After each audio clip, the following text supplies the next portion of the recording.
點樣令自己喺職場順順利利？改變語言就可以調整能量。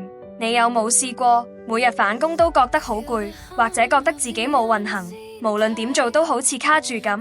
其實你講緊嘅說話就會影響你嘅能量頻率，亦都決定你吸引咩機會。語言係一種能量，改變說話方式就可以改變職場運。如果你成日對自己講工作好辛苦，應該揾唔到更好嘅機會啦，你嘅大腦就會開始認為呢個係事實，然後你就會真係越做越辛苦。但如果你改變語言，調整頻率，結果就會完全唔同。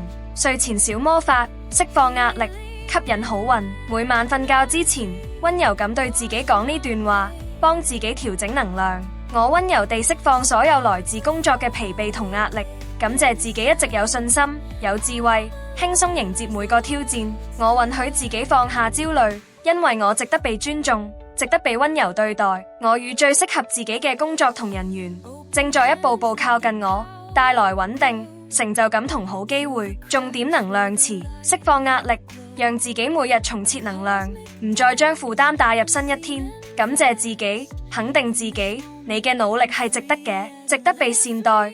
你係值得遇到好人、好上司、好機會，理想工作與我越來越近。當你相信，好事自然會發生。堅持練習，讓職場變得更順利。呢個方法唔需要任何儀式，只要你每日都堅持，你會發現自己越來越有信心。